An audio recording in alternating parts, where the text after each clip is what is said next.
Lesson 39. What every writer wants. First listen and then answer the following question.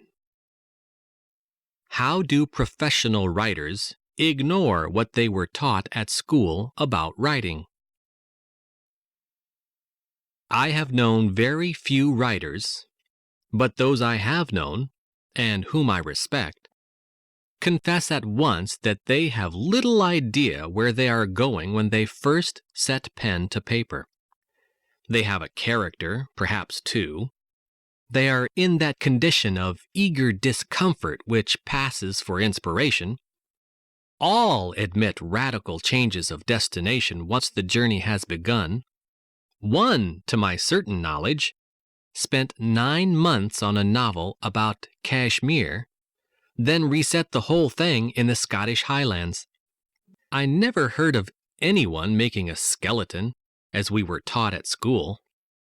In the breaking and remaking, in the timing, interweaving, beginning afresh, the writer comes to discern things in his material which were not consciously in his mind when he began.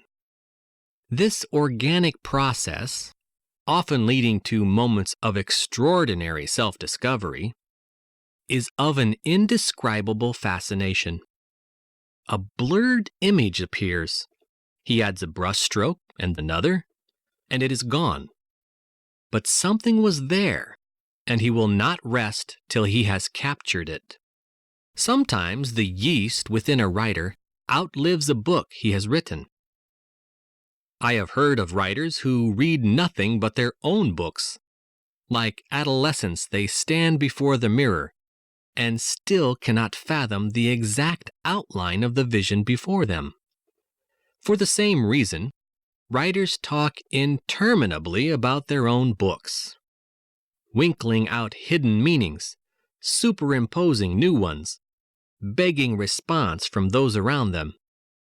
Of course, a writer doing this is misunderstood. He might as well try to explain a crime or a love affair.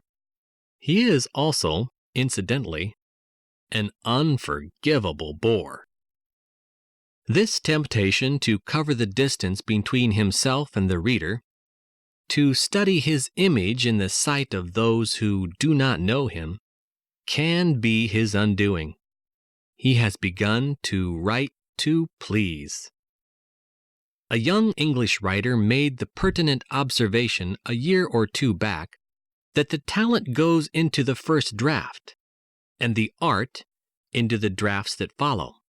For this reason also the writer, like any other artist, has no resting place, no crowd or movement in which he may take comfort, no judgment from outside which can replace the judgment from within. A writer makes order out of the anarchy of his heart. He submits himself to a more ruthless discipline than any critic dreamed of. And when he flirts with fame, he is taking time off from living within himself, from the search for what his world contains at its inmost point. John Le Carre, What Every Writer Wants, from Harper's.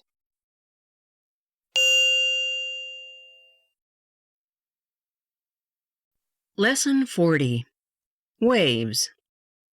First, listen and then answer the following question. What false impression does an ocean wave convey to the observer? Waves are the children of the struggle between ocean and atmosphere, the ongoing signatures of infinity. Rays from the sun excite and energize the atmosphere of the earth, awakening it to flow, to movement, to rhythm, to life.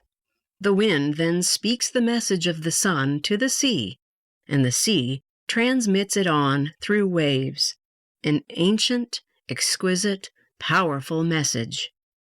These ocean waves are among the Earth's most complicated natural phenomena. The basic features include a crest, the highest point of the wave, a trough, the lowest point, a height, the vertical distance from the trough to the crest, a wave length, the horizontal distance between two wave crests, and a period, which is the time it takes a wave crest to travel one wavelength.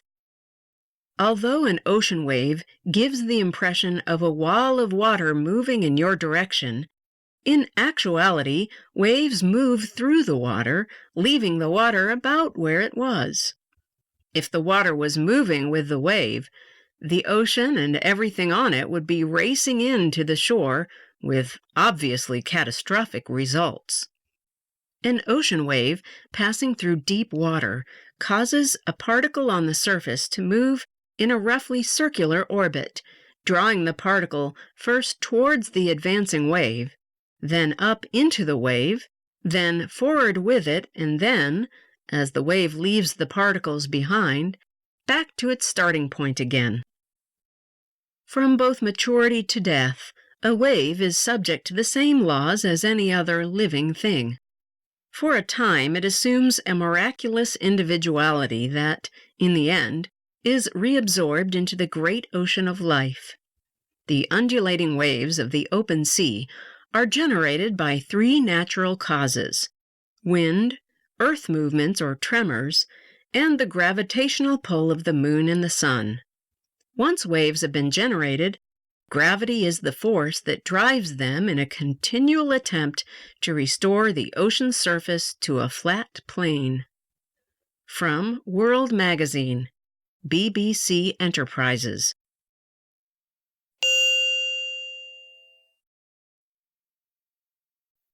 Lesson 41. Training Elephants. First listen and then answer the following question. At what point does the training of a captive wild elephant begin? Two main techniques have been used for training elephants, which we may call respectively the tough and the gentle.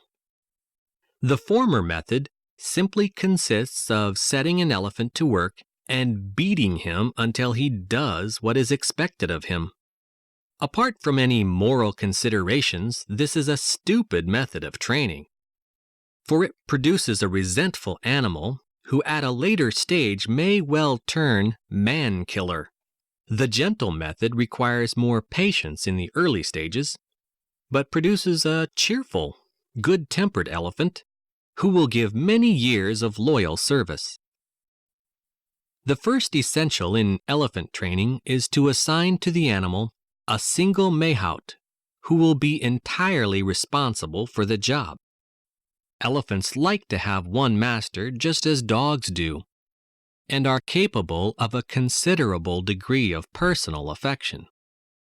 There are even stories of half-trained elephant calves who have refused to feed and pined to death when by some unavoidable circumstance they have been deprived of their own trainer. Such extreme cases must probably be taken with a grain of salt, but they do underline the general principle that the relationship between elephant and mahout is the key to successful training. The most economical age to capture an elephant for training is between 15 and 20 years, for it is then almost ready to undertake heavy work and can begin to earn its keep straight away. But animals of this age do not easily become subservient to man, and a very firm hand must be employed in the early stages. The captive elephant, still roped to a tree, plunges and screams every time a man approaches, and for several days will probably refuse all food through anger and fear. Sometimes a tame elephant is tethered nearby to give the wild one confidence. And in most cases, the captive gradually quietens down and begins to accept its food. The next stage is to get the elephant to the training establishment, a ticklish business which is achieved with the aid of two tame elephants roped to the captive on either side. When several elephants are being trained at one time, it is customary for the new arrival to be placed between the stalls of two captives whose training is already well advanced. It is then left completely undisturbed, with plenty of food and water, so that it can absorb the atmosphere of its new home and see that nothing particularly alarming is happening to its companions. When it is eating normally, its own training begins. The trainer stands in front of the elephant holding a long stick with a sharp metal point. Two assistants, mounted on tame elephants, control the captive from either side, while others rub their hands over his skin to the accompaniment of a monotonous and soothing chant. This is supposed to induce pleasurable sensations in the elephant, and its effects are reinforced by the use of endearing epithets such as "Ho, my son," or "Ho, my father," or "my mother," according to the age and sex of the captive. The elephant is not immediately susceptible to such blandishments, however, and usually lashes fiercely with its trunk in all directions. These movements are controlled by the trainer with the metal-pointed stick, and the trunk eventually becomes so sore that the elephant curls it up and seldom afterwards uses it for offensive purposes. Richard Carrington, Elephants.